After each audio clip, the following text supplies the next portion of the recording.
दोस्तों एक रात जब शौहर और बीवी दोनों कमरे में होते हैं, अचानक उनके बीच में कुछ अनबन सी होने लगती है। दोस्तों ये अनबन कब झगड़े में तब्दील हो गई पता ही नहीं चलता और दोनों तरफ से बहुत तेज तेज चिल्लाने की आवाज आ रही होती है। दोस्तों उसी क्षण वह शौहर अपनी बीवी को 3 तलाक बोल डालता है और दोस्तों जैसे 3 तलाक वह बीवी सुनती है उसके पैरों तले जमीन खिसक जाती है और अब तो वह बहुत ही ज्यादा परेशान है और दुखी है, बस रोने लगती है। दोस्तों वह रोती रोती उस बेड पर बस चुपचाप लेट जाती है और दोस्तों ना जाने उसको कब नींद आ गई वह सो जाती है। लेकिन दोस्तों जैसे वह सुबह जगती है, वह सुबह जगकर देखती है कि उसका जो शौहर है वह उसी अवस्था में जैसे कि वह रात बैठा हुआ था वैसा ही बैठा हुआ है और वह बहुत ही जोर से रो रहा है। उसके आंसू लगातार नीचे गिर रहे हैं। दोस्तों यहाँ पर वह बीवी यानी कि वह सुल्ताना अपने शौहर से कहती है कि तुम यहाँ बैठे क्यों हो, अब तो मैं तुम्हारी बीवी ही नहीं रही,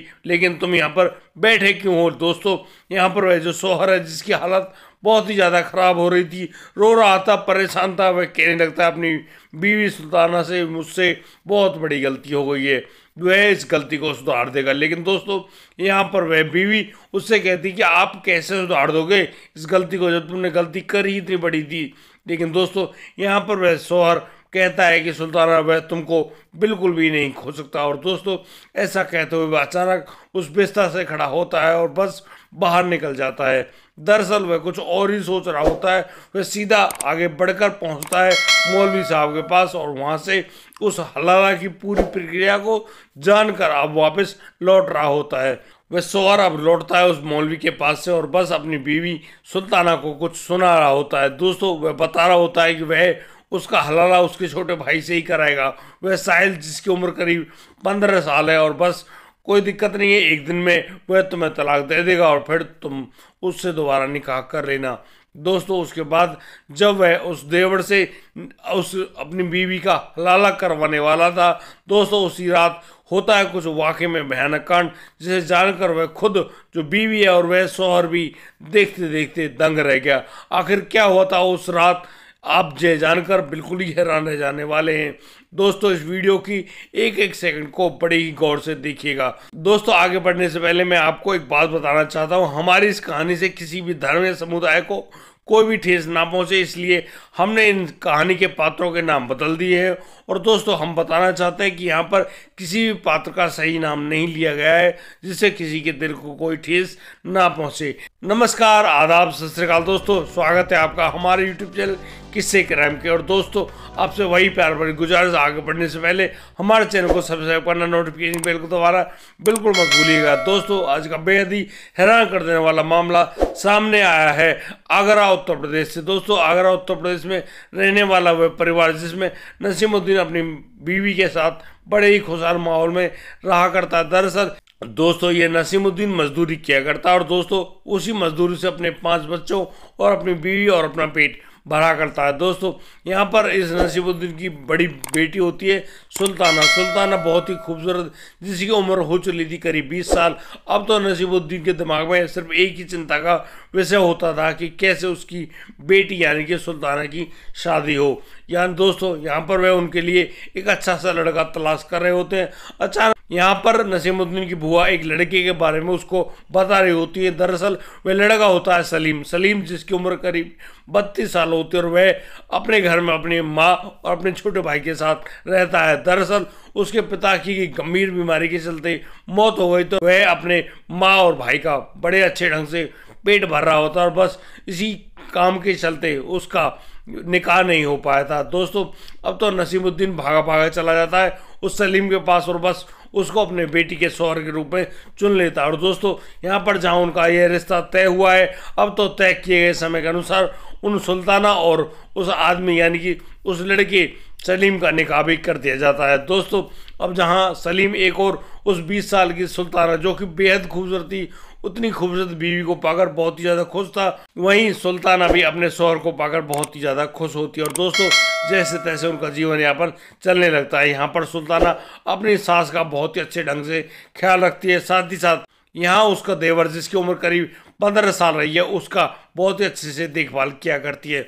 दोस्तों यहाँ पर वह जो भाभी है, देवर है, और वह पति नसीरुद्दीन और उनकी सास बड़े ही प्यार से रहा करते हैं। दोस्तों सुल्ताना जो कि दिखने में बहुत ही ज़्यादा खूबसूरत होती है, एक दिन जब वह अपने शौहर के साथ एक पार्टी में यानी कि वलीमा में गई थी, तो वहाँ पर सभी लोग देखते हैं कि वाकई में इस लंगूर के साथ तो अंगूर आया है, यानी कि उस 20 साल की लड़की यानी कि सुल्ताना को देखकर किसी भी आंखें चौंध आ जाएं। दोस्तों सभी लोग बहुत ही गौर से देखते कि वाकई में यह जहाँ सलीम एक सामान्य दिखने वाला लड़का है, इसके साथ इसकी जो बीवी है यानी कि सुल्ताना बहुत ही खूबसूरत है। दोस्तों यहाँ पर लोग तरह तरह की बातचीत कर रहे होते हैं। दोस्तों यहाँ पर जहाँ उस सुल्ताना ने मेकअप वगैरह किया हुआ होता है, अब तो सलीम जब घर लौटता है तो वह अपनी बीवी से वाह वाह मना करता और कहता है कि तुम आज के बाद कहीं पर किसी भी पार्टी में आप मेकअप करके मत जाया करो, वरना हमको ये बात पसंद नहीं आएगी। दोस्तों कोई बात नहीं, अब इस बात की राजी हो जाती है सुल्ताना और वह कहती है कि नहीं, वह कहीं पे मेकअप करके नहीं जाएगी। दोस्तों अगले 2 महीने बाद फिर एक वलीमा की पार्टी आती है और वहाँ पर वह जो शौहर है अपनी बीवी से कहता है कि ठीक है तुम तैयार हो जाओ और आज रात हम उस पार्टी में जाने वाले हैं। लेकिन दोस्तों यहाँ पर वह सलीम अपनी बीवी को हिदायत देते हुए कहता है कि देखो तुम कोई मेकअप शेकअप मत करना। दोस्तों अब यहाँ पर वह जो सुल्ताना मेकअप नहीं करती, लेकिन वह तो दिखने में बहुत ही खूबसूरत होती है। और अब वह जब उस वलीमा में पहुँचते हैं तो दोस्तों यहाँ पर भी वही हाल हो रहा था। दोस्तों उस पार्टी में मौजूद सभी लोग जहां उस सुल्ताना की बहुत ज़्यादा बड़ाई कर रहे हैं, वो सभी लोग कह रहे हैं कि देखो ना, एक लंगूर के हाथ वाकई में अंगूर लग गया। जहां ये सलीम बिल्कुल सामान्य दिखने वाला लड़का है, वहां उसकी बीवी को तो देखो ऐसी लगती है जैसे परियां जैसी हों। सलीम जब इस प्रकार की बातों को सुनता है उस पार्टी में, वह अब अपनी बीवी को लेकर लौट आता है अपने घर। और दोस्तों यहाँ पर वह अपनी बीवी से बार बार मना कर रहा होता है कि तुम आज के बाद मेरे साथ पार्टी में मत चलना। दोस्तों यहाँ पर सुल्तान अपने शौहर का कहना मानती है और कहती है कि वह कहीं नहीं जाएगी, जिस बात में तुम राजी हो वह उसमें ही राजी रहेगी। दोस्तों अब तो यहाँ पर धीरे धीरे समय गुजरने लगता है। दोस्तों जिस जगह पर वह सलीम काम किया करता था, वहाँ के मालिक के बेटे की शादी होती है और दोस्तों उस शादी में वह मालिक अपने सभी कर्मचारियों से कहता है कि सभी लोगों को उस शादी में आना है और सभी लोग अपनी अपनी बीवी को लेकर आएंगे। दोस्तों बस इस बात को आकर वह कहता है अपने घर में सलीम और कहता है कि सुल्ताना आज शाम को तुम तैयार हो जाना, हमको वहाँ पर जाना है और उस शादी की जो फंक्शन है उसमें जाना है। दोस्तों अब तो वह जो सुल्ताना है वह तैयार होकर शाम के समय अपने शौहर के साथ उस शादी में जाती है। और दोस्तों उस शादी में भी चारों तरफ उस सुल्ताना को देखने वाले उसकी बड़ाई करते हुए नहीं थकते और कहते हैं कि वाकई में सलीम तुमको वाकई में एक हूर की परी मिली है। दोस्तों इस प्रकार की बातों को सुनकर वह बहुत ही ज़्यादा दुखी तो होता है, लेकिन वह चुपचाप रहता है और बस वह अब अपनी जो बीवी है यानी कि सुल्ताना को लेकर अपने घर लौट आता है। दोस्तों यहाँ जब घर में वो लोग पहुँचते हैं तो यहाँ पर जहाँ एक और वह बहुत ही बुरी तरह से मार सा खाया हुआ था जो सलीम होता है, वह अपनी बीवी सुल्ताना से कहता है कि देखा तुमने, देखा तुम्हारा आगे तो कोई भी व्यक्ति या आदमी या महिला मुझे घास तक नहीं डालती, वो मेरे बारे में एक शब्द नहीं कहता और तुम्हारे बारे में तो इतनी दलीला कसता है, क्या तुम वाकई में इतनी ज़्यादा सुंदर हो। अब यहाँ पर सुल्ताना कहती है हंसते हुए कि जब वो है ही सुंदर तो उसमें वो कहे और करे क्या। लेकिन अब तो यहाँ पर जब ये माहौल बदल गया था तो जहाँ उसकी सुंदरता के बहुत से चर्चे हो रहे होते हैं, दोस्तों इन्हीं चर्चों के दौरान वह सुल्ताना बहुत ही ज़्यादा प्रसिद्धि पा चुकी होती। दोस्तों इसी प्रसिद्धि से चिढ़ने लगा था वह सलीम। और दोस्तों उस रात जब उन दोनों के बीच में वह अनबन और झगड़ा होने लगता है, अब तो यह झगड़ा 3 तलाक तक पहुंच जाता है। और दोस्तों उस रात वह जो सलीम है अपनी बीवी सुल्ताना को 3 तलाक कह डालता है। दोस्तों अब यहाँ पर जो वह सुल्ताना बहुत ही ज़्यादा परेशान रोते हुए बस अपने उसी बिस्तर पर सो जाती है। सुबह सुबह जब वह शौहर अपने मौलवी साहब के पास होकर आता है तो वह अब अपनी जो बीवी है सुल्ताना को बता रहा होता है कि वह उसके छोटे भाई यानी कि देवर से हलाला करा देगा और बस उसके बाद उससे तलाक कराने के बाद तुम्हारा दोबारा उससे निकाह हो जाएगा। इसी प्रकार से वह सलीम उस बीवी सुल्ताना को नहीं खोएगा। दोस्तों अब आगे होना ही क्या था, समाज में तो ये बातें फैल जाएंगी तो लोग तरह तरह की बातें चलाएंगे। बस उस रात वह जो सुल्ताना होती है वह अपने देवर यानी कि साहिल को अपने कमरे में बुलाती है और बस उसको वहाँ पर सोने के लिए कहती है। लेकिन दोस्तों यहाँ पर वह जो लड़का है यानी कि साहिल, वह पूछता है कि आखिर तुम उसको उस कमरे में क्यों सुला रही हो। वह बार बार अपनी भाभी से पूछ रहा है। दोस्तों यहाँ पर वह सुल्ताना सब कुछ बता देती है। वह तो एक मजाक रूप से मैं कह रही होती है, लेकिन यह सच्चाई भी होती है कि बस वह कहती है कि आज की रात मैं तुम्हारी बीवी हूँ और बस आज की रात तुम मेरे पास सोना।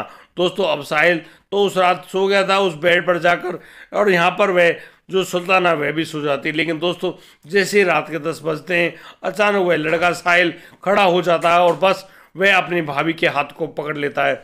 दोस्तों जैसे ही उस साहिल ने अपनी भाभी का हाथ पकड़ा है, अब तो वहाँ पर अलग ही माहौल है, यानी कि वह अपनी भाभी सुल्ताना से शारीरिक संबंध बनाने की चेष्टा करने लगता है। दोस्तों यहाँ पर वह जो भाभी है वह अपने देवर को डांट देती है, उससे कहती है कि नहीं तुम ऐसा कुछ नहीं कर सकते। लेकिन दोस्तों वह जो साहिल है वह कह देता है नहीं वह कर सकता, और आज के दिन तुम तो उसकी बीवी हो। और दोस्तों यहाँ पर सुल्ताना कुछ भी नहीं कह पाती है, बस वह साहिल उस सुल्ताना के साथ उसके वस्त्र निकाल कर उसके साथ शारीरिक संबंध बनाने में कामयाब हो जाता है। और दोस्तों वह इतने जोर शोर से शारीरिक संबंध बनाता है कि यहाँ पर उन दोनों को खूब ज़्यादा मज़े आने वाले होते हैं।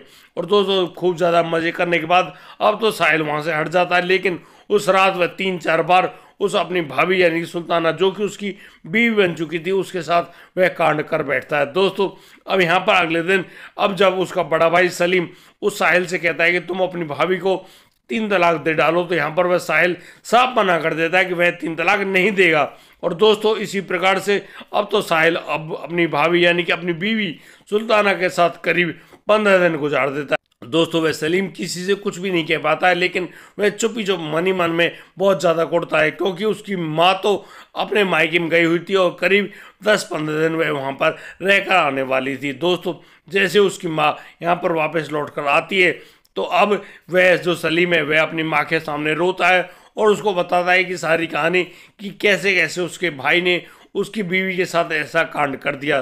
दोस्तों जहाँ साहिल एक और उस भाभी को सुल्ताना को छोड़ने का नाम नहीं ले रहा था, अब उस भाभी को भी मज़े आने लगे थे उस साहिल के साथ। और दोस्तों अब तो यहाँ साहिल की माँ जब साहिल को समझाती है, तब जैसे तैसे उस सुल्ताना और उस साहिल का जो 3 तलाक होते हैं, और दोस्तों उसके बाद वह सलीम अपनी बीवी यानी कि सुल्ताना से दोबारा निकाह कर पाता है। दोस्तों जैसे तैसे उस सलीम को उसकी सुल्ताना मिल गई थी, जिसको पाकर वह बहुत ही ज़्यादा खुश था। लेकिन दोस्तों वह सोहर सलीम अपनी बीवी सुल्ताना से पूछता है कि क्या सलीम ने तुम्हारे साथ कुछ ज़बरदस्ती तो नहीं की। तो यहाँ पर वह जो सुल्ताना वह कहती है कि उस समय जो उनके सोहर थे यानी कि वह साहिल था, उसने उनके साथ खूब ज़्यादा मज़े करे। और दोस्तों इन मज़े में वह अब बहुत ही ज़्यादा दुखी भी हो जाती थी, क्योंकि वह रुकने का नाम ही नहीं लेता था। दोस्तों इन शब्दों को सुनकर बहुत ही ज़्यादा परेशान होता है वह सलीम, लेकिन वह अब कर ही क्या सकता था। दोस्तों जैसे तैसे वह हल्ला की प्रक्रिया समाप्त होती है और अब सलीम अपनी पत्नी सुल्ताना के साथ बड़े ही अच्छे ढंग से रह रहा होता है। दोस्तों इस पूरे घटनाक्रम को सुनाने का उद्देश्य किसी को परेशान करना नहीं है, किसी के दिल को ठेस पहुंचाना नहीं है। दोस्तों इन बातों से हम बताना चाहते हैं कि समाज में हर प्रकार की बातें होने लगती है, लेकिन दोस्तों यहाँ पर इस समाज में बहुत से ऐसे लोग भी होते हैं जिनको मिल रही उस छूट का गलत फायदा उठाने में कुछ ज़्यादा ही मजा आता है। इसीलिए दोस्तों कहा जाता है कि इन अवैध संबंधों के चलते न जाने कितने ही परिवारों को बहुत ही बुरी बुरी घटनाओं का सामना करना पड़ा है। इसीलिए दोस्तों किसी भी अवैध संबंध में पड़ने से पहले 10,000 बार जरूर सोचें, और किसी भी बुरे काम को करने से पहले एक बार तो कम से कम भगवान को याद कर लिया करो। शायद भगवान आपको किसी भी बुरे काम में या बुरी राह में जाने से आपको रोक लें। दोस्तों ये बातें सभी पर लागू होती हैं, हम पर और आपके सबके समाज के ऊपर। दोस्तों आज के लिए सिर्फ इतना ही। अब दीजिए मुझे इजाज़त, मिलता हूँ कल, लाता हूँ एक और नया सेंसेशन मामला। तब तक के लिए आप बढ़िया रहें, बेहतरीन रहें, अपना और अपने परिवार का बखूबी ख्याल रखते रहें। जय हिंद, जय भारत।